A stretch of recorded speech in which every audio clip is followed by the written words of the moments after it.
Alright, so welcome. We are going to be talking about Soderbergh today.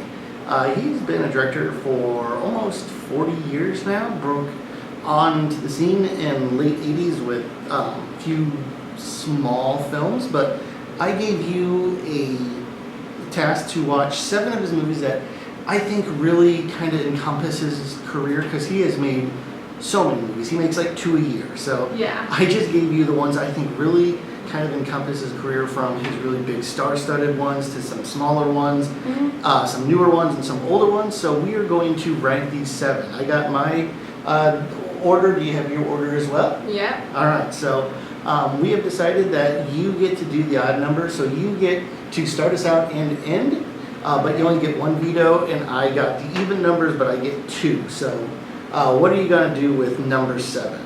I chose The Informant as number 7, mostly because, okay, so, it's filmed in our hometown and stuff, and it's about, the ADM scandal. But, I did think it was interesting to, follow, the main character who, had bipolar disorder, and, I did like the oversaturated color and, the funky, upbeat, soundtrack to it. But I just thought it dragged on a little bit, and it didn't really stand out to me as much as the other ones. Yeah, this is such an interesting movie because it is where we live. It was shot in Decatur, Illinois. It is about the ADM price fixing scandal, the late 80s and 90s. I did not live here yet when it was going on. We moved here right afterwards, so I remember hearing about it. But it's based on a book, and the book is a very serious, kind of dry thing about money and accounting and advertising and all these bad things that they were doing. So when I heard they're making it, and it's by the guy that just made Traffic 2 or 3 years ago, and the same thing with Aaron Brockovich, I'm like, oh, this is going to be pretty cool. It's going to be an expose. And the next time you hear it's a comedy, and they had this really weird poster, and they put an exclamation point in The Informant.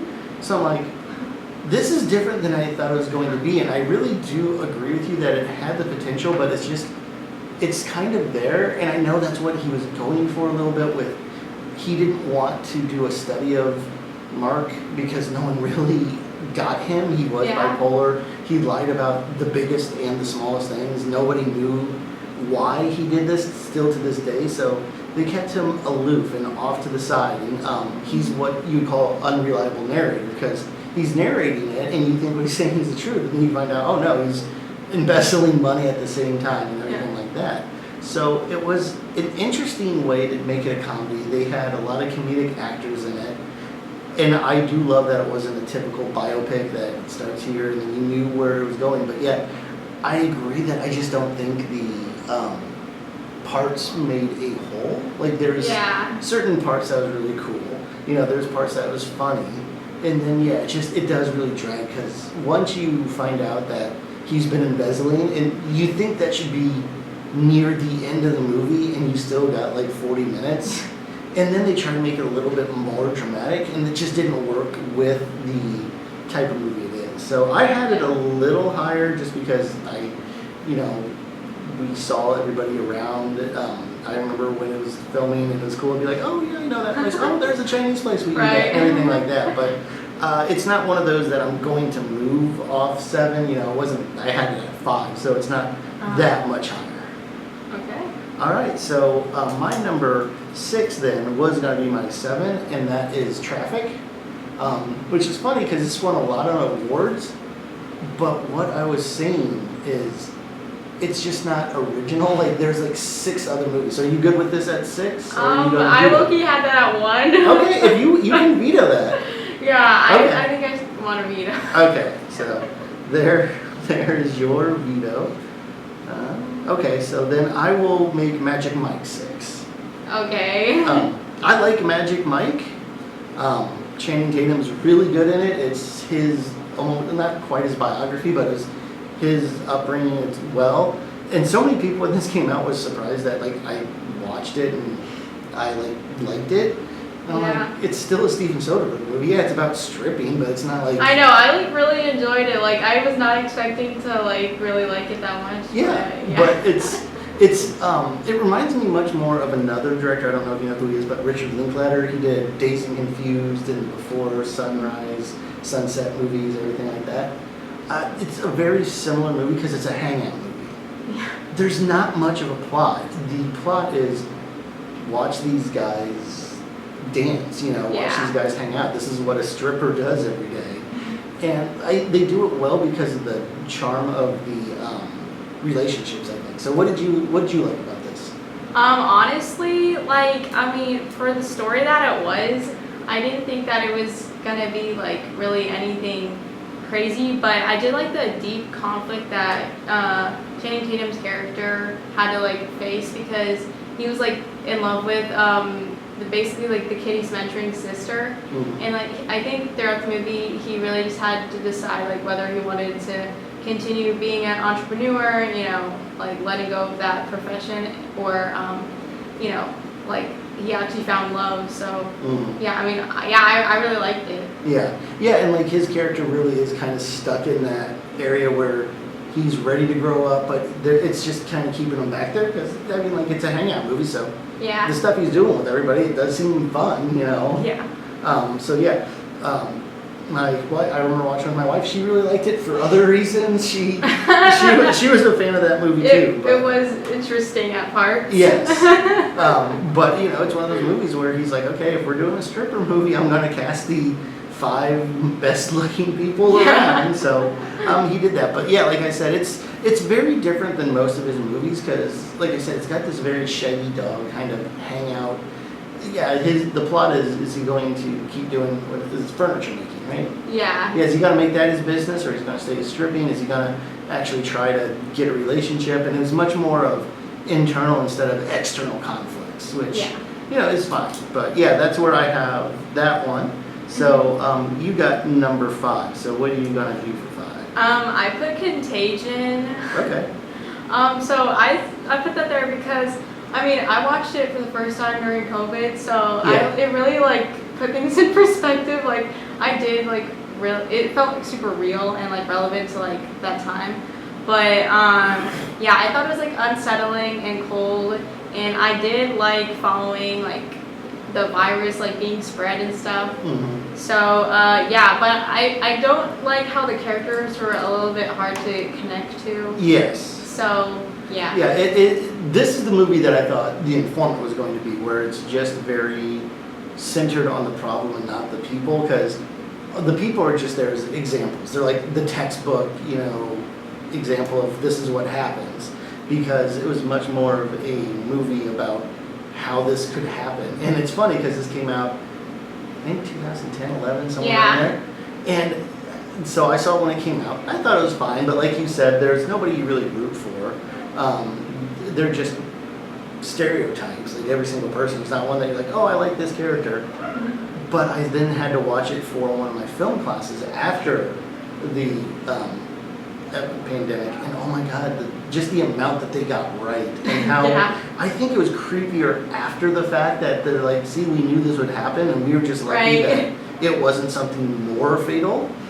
Because if it would have been like that, we would have been screwed. But yeah, and the way that he just shoots it like a horror film, because you see the person that's already got the virus putting their hand in the peanuts, and then you just linger on that peanut, and then someone else comes up and eats one. It's just shot like a horror movie. You're just after I saw it, even though we were out of the pandemic, I washed my hands again because I'm like, the shots of just abandoned is literally what it was on March 13th, 2020. Yeah, and like I said, I find it creepier now because they knew this was coming and it still happened. Because they, the writer and Soderbergh went and talked to people, this is how it's going to happen. And they were right. Like I said, it's going to happen again. Hopefully it's not something worse, not something that's going to kill 60% or whatever it was in that thing. That'd be awful. All right, so that's a good place for that one. I had a little higher because just how reticent it was. But what you said is totally true about they weren't characters. They were just, okay, here's a mother of 3. If this happens, and you see the mother of 3. The one thing I do like about it is they killed off stars. Usually you get Kate Winslet in your movie, and you're just like, okay, she's got plot armor. she's not dying until at least the end, and they're like, nope, she's dead in 5 minutes, because it shows that it doesn't matter your status, it doesn't matter who you are, if you get it, you can die. So I really did like that in the movie. Yeah. All right, so my number 4, it is what I call a meat and potatoes kind of movie. It's just there, gets in, gets out. It's Kimmy. Yeah. You good with that at 4? Yeah, well, it doesn't agree. matter. Yeah, you're out of potatoes. Yeah, okay, so we had that about the same place.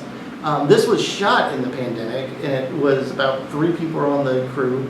Stars Zoe Kravitz, and she plays a recluse that works for pretty much an Alexa or Google Home place, and she hears a murder over because she tries to make the software better and get voice recognition, and when she's doing it, she hears a murder over it, finds out it's someone powerful, and then it's a conspiracy kind of thriller where it's also a home invasion and her having to get out of that house, and the way that it's done is just really well. It's like, I think it's under an hour and a half. Yeah, it is. I mean, for me, I liked that the film wasn't like centered on it being COVID. Yeah. Like it was just like kind of in the background, just like make it seem like, you know, like this is like modern. Yeah. Yeah. It's modern, and that doesn't help all of her because she was agoraphobic, so that didn't help that thing because she got a job where she doesn't have to leave, doesn't have to talk to anybody, so COVID is going to push her back. And so just the way that they did that,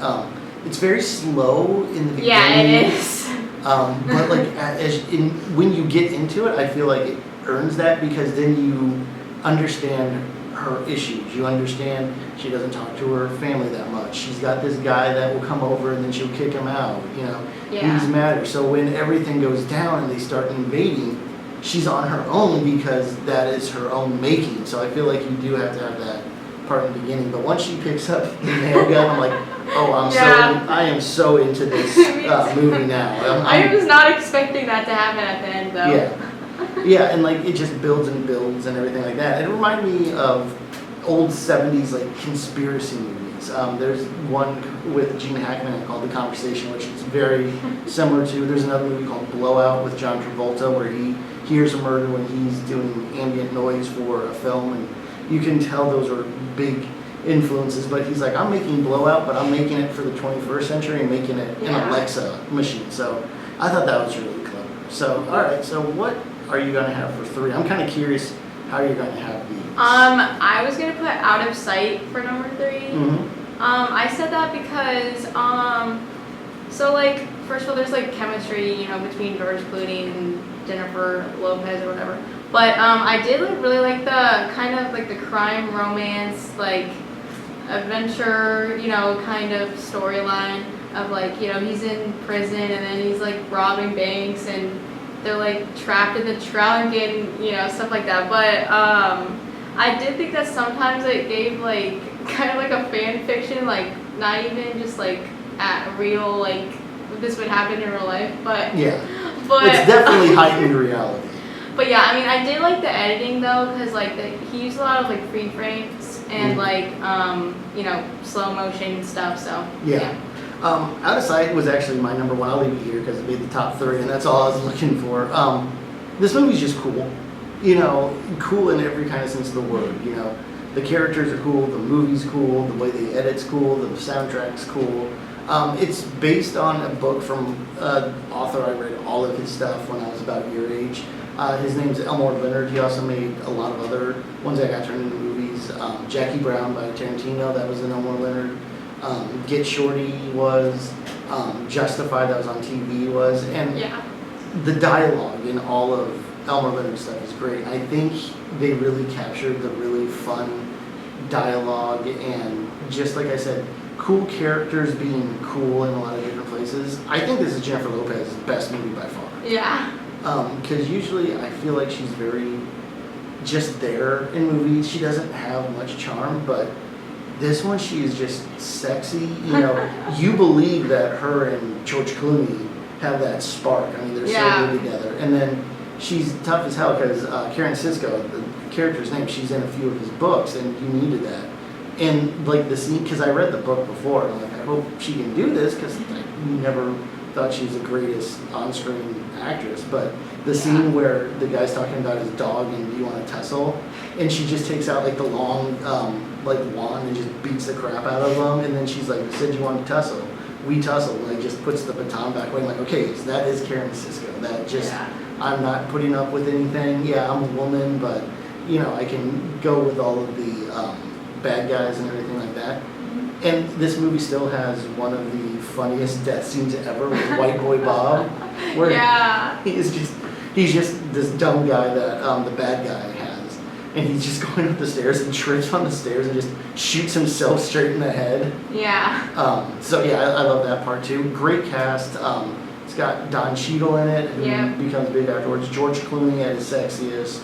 Jennifer Lopez, and like I said, it's just one of those movies where this is just cool. It's I watched it a lot. Like you said, the way they edit's really cool, the flashbacks and everything. I remember seeing this in the theater, and we had two old women behind us, and it starts out with him robbing the bank and getting caught, and then it goes back in time and it shows he got caught before, and then in the middle of the movie catch back up, and we're back to that point. Now we understand. The people behind me went, "He is so stupid, he's robbing the same bank." I'm like, oh my god. Some people should not see, more thought-provoking movies. But yeah, like I said, Out of Sight, it's always been my favorite one.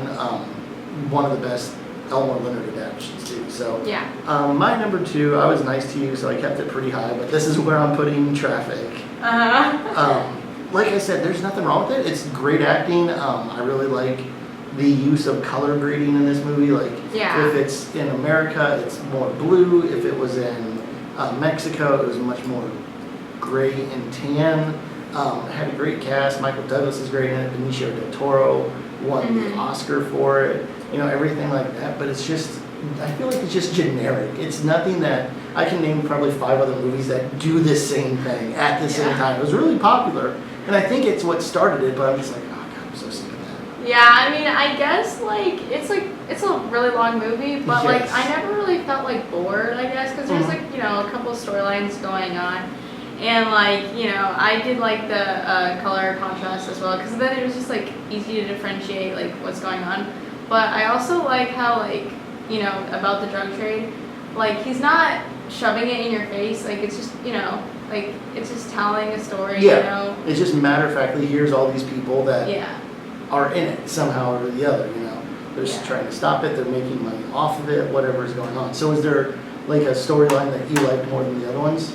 I mean, I did like the one with the like drug czar and his daughter, or something like that, because he like you know, he didn't even know that his daughter was doing drugs until like later when he found out, and then like him like searching for her throughout town, and that was like kind of crazy because, you know, like he's literally supposed to like be against it, and and like you said, it's one of those movies where you could easily just finger point and be like, drugs are bad, and if you do this, you're a bad person, and you always had a chance and everything. And this movie's not like that. It's like, you don't do that, but this is how people can stray off the path, and once you do, it's really hard to get back. Because, I mean, yes, there are bad people, like the drug dealers and like the people murdering everybody, but they didn't really make just stereotypical villains of like, here's this guy and he murders everybody just for fun or anything like that. It's more of them had more nuance. But like I said, it was just at this time when there's a lot of movies, and he made another movie the same year called Aaron Brockovich, which is like another muckraking film. And it's just like, okay, they all just kind of blended in together. There was another one that was made about the same time about the soul. It's called like 16 grams or something, and you know, it's all these stories going on at once. So it's just one of those that I just kind of like, that was a thing. I'm not sorry kind of went away and everything like that. But I mean, the movie's really good. This was kind of at his most popular and most influential is turn of the century, because he does Out of Sight, he does Aaron Brockovich, he does Traffic. Another really cool movie I didn't make you watch called The Limey is about the same time. It's very, very British. You'd have to have the subtitles on. I saw it in the theater. I had no idea what anybody was saying. But yeah, so I think Traffic was his peak. You know, this is when he won a lot of awards. I think that's when he won his Best Director award. So that's at his peak. And then after that, he's like, okay, I've won the awards. I've made money. We've got to make a movie about a person solving a murder in a doll factory now. And I'm gonna make Kimmy and everything like that. So, Yeah. now we're at one, and it might not be my favorite, but I think it's his most well known. If like you're gonna talk about him, you talk about this series. So what's number one? Ocean's 11. Yes. Which initially I had a little bit lower, or I mean a bit higher, but anyway, so I mean I guess it was like a fun film to watch, and you know, kind of like rewatchable, and it was like I love the dialogue and just like the pacing of it, but yeah, and then I mean I thought that it didn't really have like as much depth as those other movies, but like I'm still okay with it being number one. Yeah, like I said, it's not my favorite. I like this whole series. It's fun. It's cool again, but it's probably not my favorite. But it kind of is right that it's number one, because if someone's like, have you ever seen a Steven Soderbergh movie? They're like, oh, who's he? Oh, he did Traffic. What's that? Oh, he did Out of Sight. Never seen it. He did the Ocean's movie. Oh, the one with Brad Pitt. Yeah, I've seen, you know, because they are constantly on TNT or HBO or whatever like that. They're still making them. Like they made 3 together, and then Sandra Bullock made one, and they're supposed to be making another one. And they kind of brought back that heist thing for a while. And it was that first movie that just had a huge cast where you knew every single actor in there. When Matt Damon's like 6th on the call sheet, because you got Julia Roberts, George Clooney, Brad Pitt, all above him. Yeah, right. And like, it's fun characters. It's kind of like a mixture of Magic Mike and Out of Sight, where they're cool and you just like hanging out with them. And I mean, like, there's the really good plot with the robbing all the casinos on the day of the fight and everything like that. But yeah, it's just, I also think it's his most accessible movie. Like, anybody could watch it. My grandma could watch it. My mom, my, you know, little cousin, everybody can watch it, because it's not something like Contagion that's very dark and by the books. It's not Kimmy, where it's slow. It's not even Traffic, where it's like, okay, who are we following again, and who's this? It's just okay, George Clooney and Brad Pitt are gonna banter for a while in front of really pretty things, and Julia Roberts is gonna come and he's gonna say some witty dialogue and everything like that. So yeah, like I said, it's not my favorite, but I feel like it is number one. Kind of like Jaws might not be my favorite Spielberg, but that's probably the right number one. So to go back through it, we have 7 being The Informant, which we both said it's good, but it's shaggy and kind of better in parts than its whole. Magic Mike, which is just a fun movie, but not much, not got the depth of some of his other ones. Contagion, where if you watch it, it'll scare you. Kimmy, which is number 4, which is just a really good little thriller that's not trying to be anything world-beating. It's just you said it's a Saturday afternoon movie, I call it. Yeah, it really is. Yeah, you're like, hey, I got a little bit of time before I have to go out and meet people for dinner.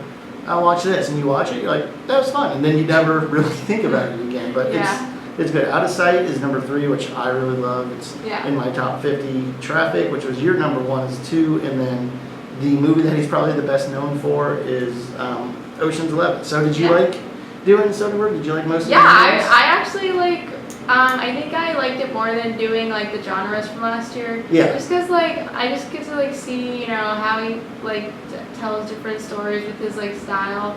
And yeah, I mean I really like it. Yeah, and he is an interesting one, because I'd almost call him an anti-auteur, because a lot of times they do the same movies over and over. You know, they're known for this. Scorsese, crime. You know. This person's known for their dramas. You know, you got Tarantino, which he's doing, you know, witty dialogue and everything like that. Soderbergh's like, okay, you know what, I'm going to do a comedy, and then follow that, I'm going to do a movie that I shot on my iPhone, and then after that, I'm doing a thriller, and then I'm going to do a $100 million movie with Brad Pitt, and then, you know, so he's all over the place, and he doesn't really have a look, but that's the look of, you know, Soderbergh movie is just, I get to see something new this time again. So. All right, so this is a good time. Did you have a good time with it? Yeah, it was great. Thank you for doing this. Yeah.